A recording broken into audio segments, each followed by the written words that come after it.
Amida Butsu. Namo Amida Butsu. Namo Amida Butsu. Namanda, Namanda, Namanda, Namanda, Namanda, Namanda, Namanda, Namanda.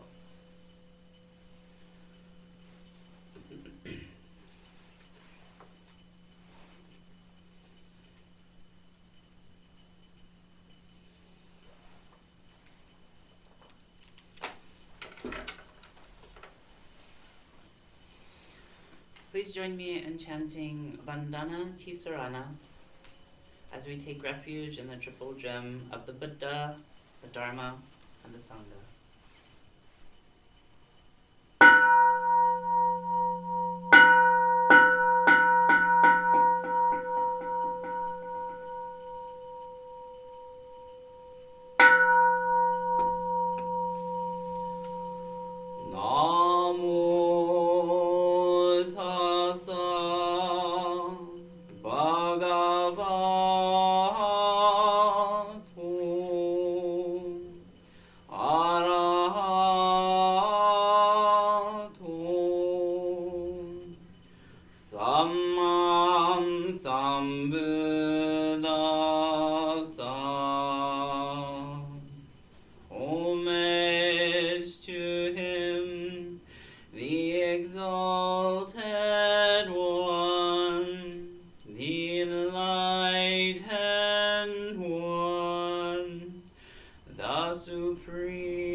I go to the Buddha for guidance. I go to the Dharma for guidance. I go to the Sangha for guidance. Namu Kie Butsu.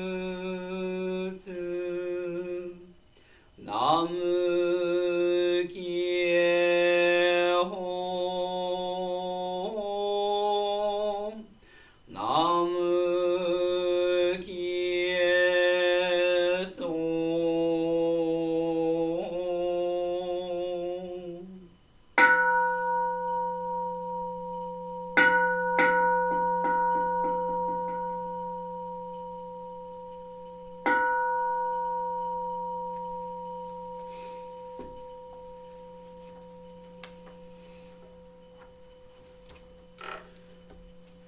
Please join me in reading the Golden Chain 2.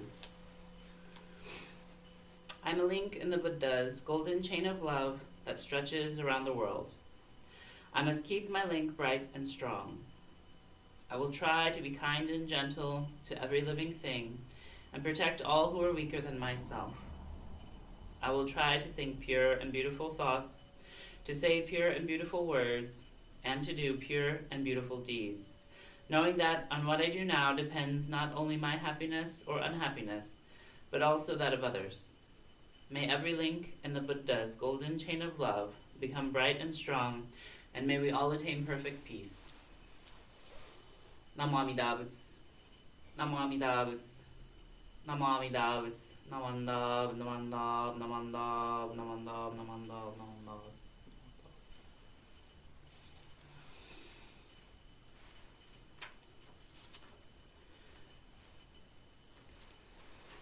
Now please join me in sutra chanting for Junidai. The Gatha Junidai was written by Nagarjuna, the first of the 7 masters of Jodo Shinshu. It expresses eloquently the depth of Nagarjuna's gratitude to Amida Buddha.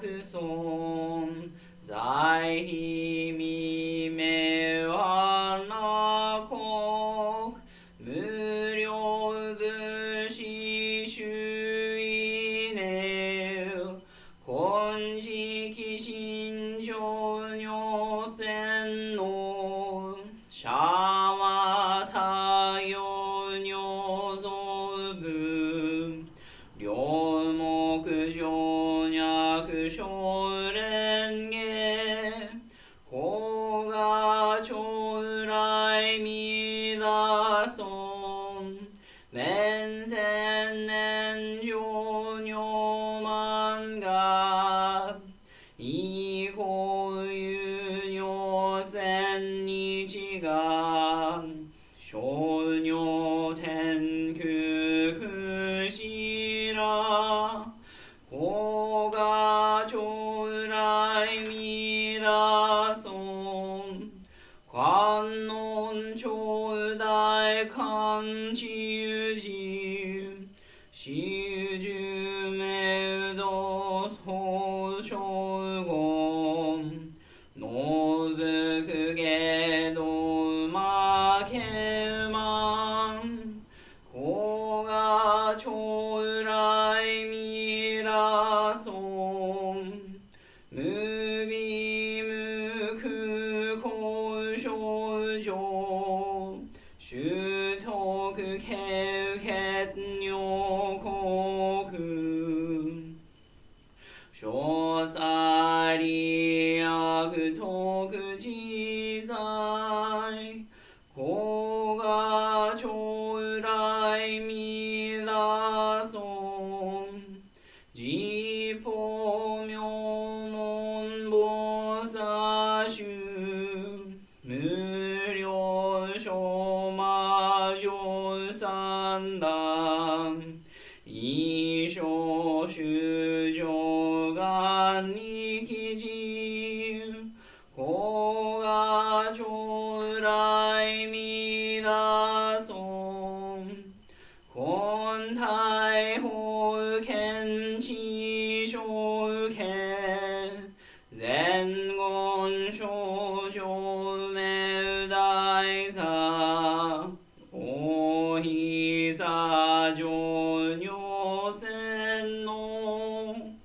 子が将来見出そう自法将来勝負し権限人図し安楽戦後尊厳現長苦行子が将来見出そう小無常無我と薬尿水眼伝尿路一種説法無名字子が将来見出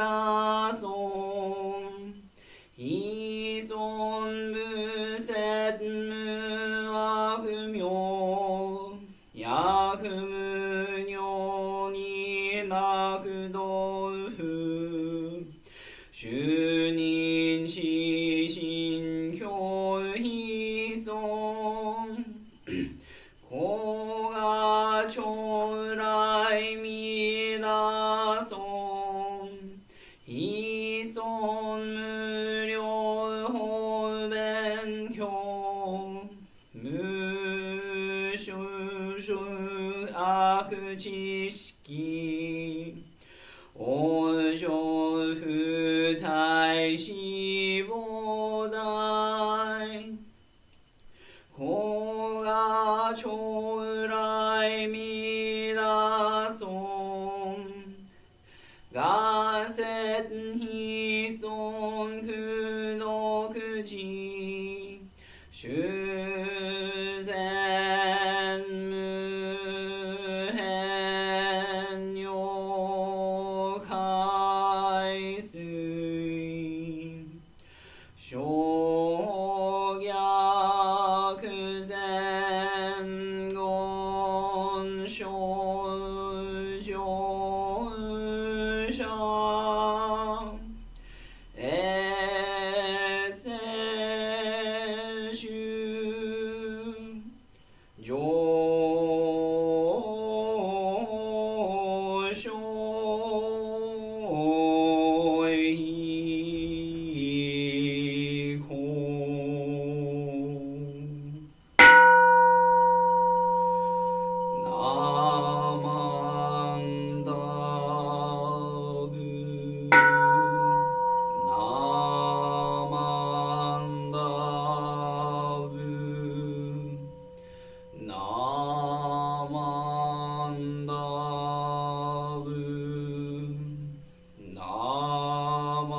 Good morning.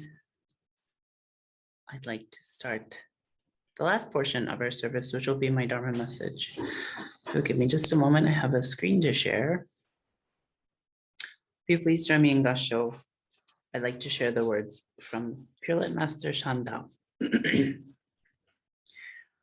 am in reality a foolish being of birth and death, possessed of deep and heavy evil karma, and transmigrating the 6 courses. The suffering is beyond words. Now encountering a true teacher, I have been able to hear the name that embodies Amida's primal vow. The Buddha instructs me to say the Nembutsu single-heartedly and aspire for birth. May the Buddha's compassion, never abandoning the universal primal vow, grasp me, a disciple. Namo Amida Butsu. Namo Amida Butsu. Namo Amida Butsu. Namandab, namandab, namandab, namandab, namandab. Today's Gosandai comes from our founder Shinran's magnum opus, the Kyoyo Shinsho, in his chapter on practice. This particular passage is a quote from Pure Land Master Shandao, who's humbly reflecting on his own life as an ordinary person, who has had the good fortune of meeting a true teacher to guide him to the boundless wisdom and compassion of the Buddha way. The phrase true teacher is a translation of a Buddhist concept that goes far back into the Buddhist canon. In Japanese, the phrase is Zen Chishiki. And in Sanskrit, it's called Malayana Mitataya. Excuse me. Malayana Mitatta. Sanskrit's hard. Which is an expression of spiritual companionship based on the common ethical practices in the pursuit of enlightenment. It usually describes the relationship between a teacher and a pupil, but it can just as often describe a pair of dear friends who share goals, values, and a spiritual path. The concept of Zenshi Shiki is very important in Buddhism due to the stated and implicit value of community, of supporting one another and learning from one another, learning together. And you can find it referenced throughout Shinran's writings. So today, in honor of Asian American Pacific Islander Heritage Month, I wanted to acknowledge the many incredible Asian and Asian American Zenshi Shiki in my life and celebrate a few of them who have been tremendously influential over the past couple of years for me.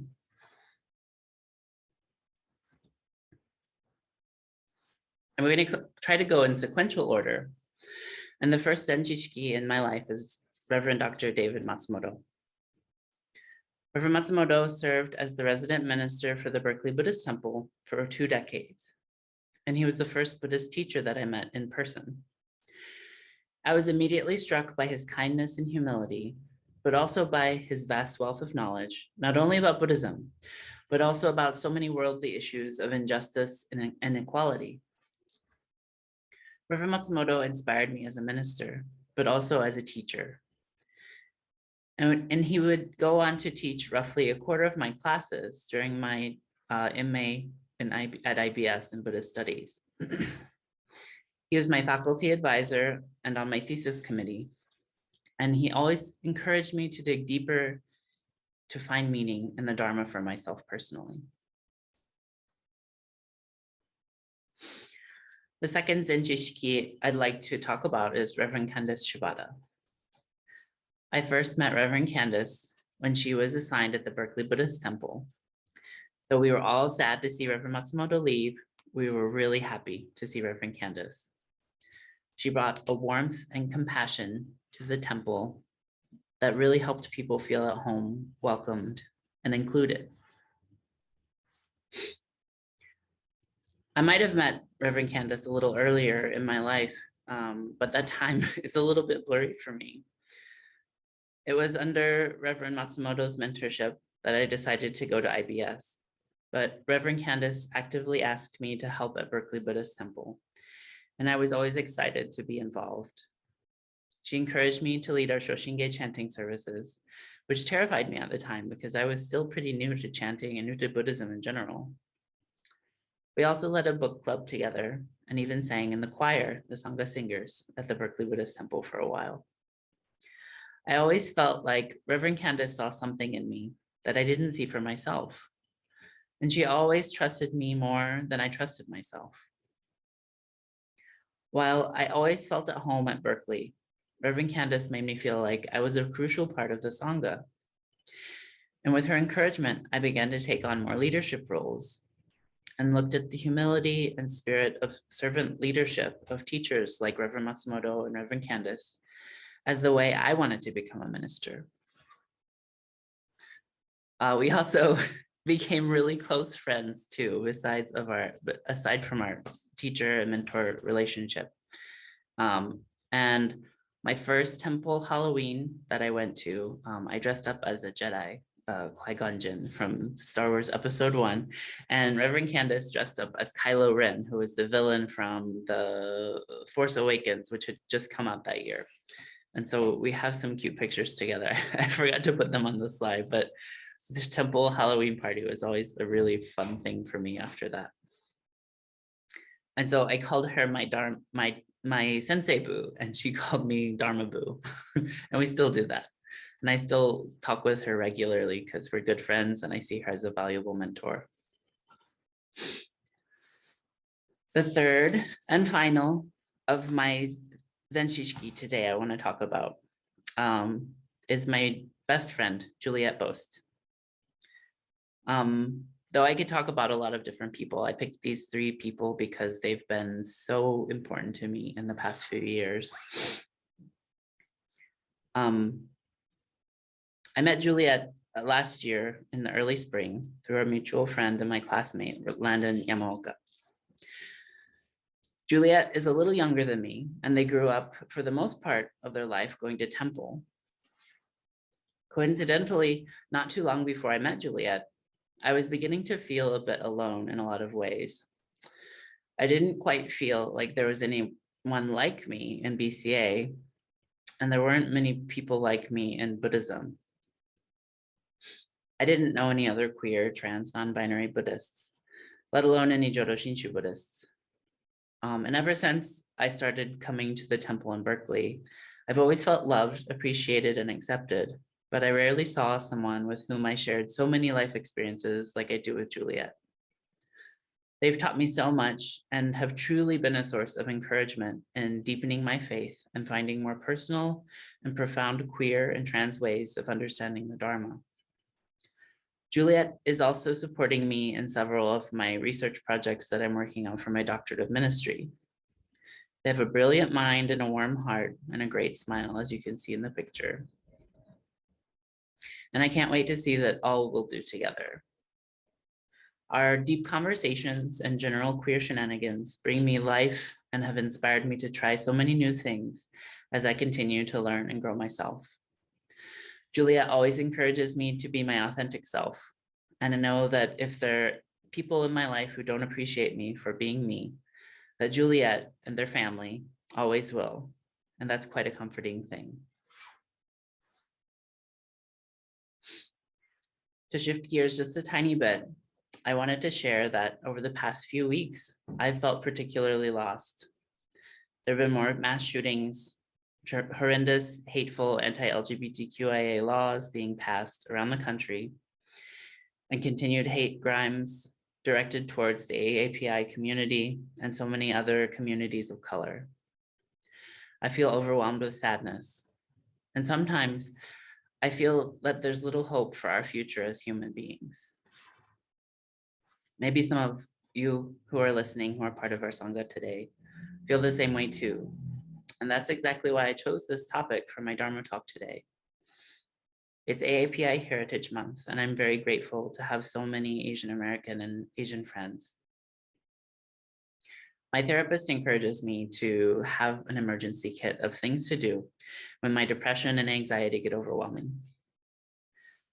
And so for me, journaling and reflecting on my feelings is a part of that, whether they're hard and painful feelings or ones of deep gratitude and joy, like the ones that I shared today about my true teachers.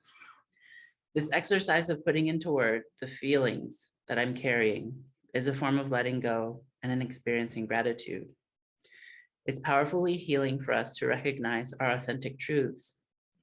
But the really hard stuff, and also celebrating the love and friendships that have brought us to where we are today, they all make up our life experience, the good and the bad. I'll be grateful for the rest of my life for the relationships that I have with Reverend Matsumoto, Reverend Candace, and Juliet.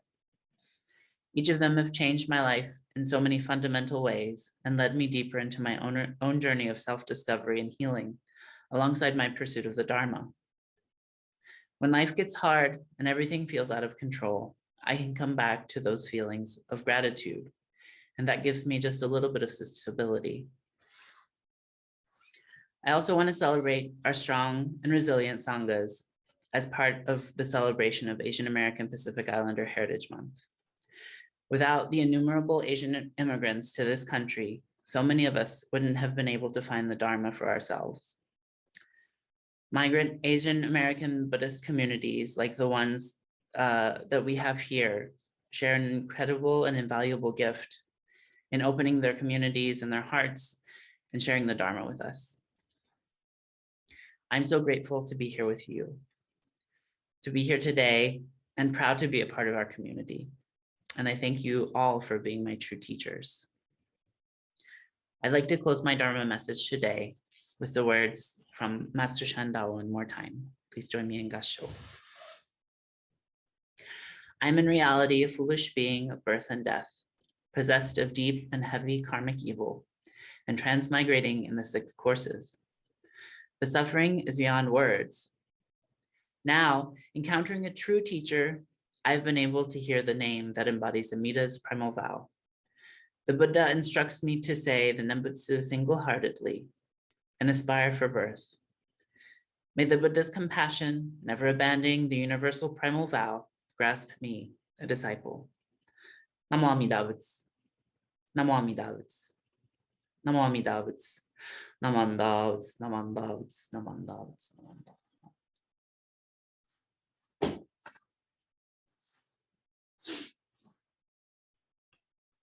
Okay. So that concludes our service for today. I'd like to thank everyone from the Buddhist Temple of Marin for their support. Thank you to all of my dear teachers, my Zen Shiki who brought me to where I am today. I hope everyone's having a good weekend and have a wonderful week. I'm going to end our recording now. And if you'd like to chat for a few minutes, then that would be nice.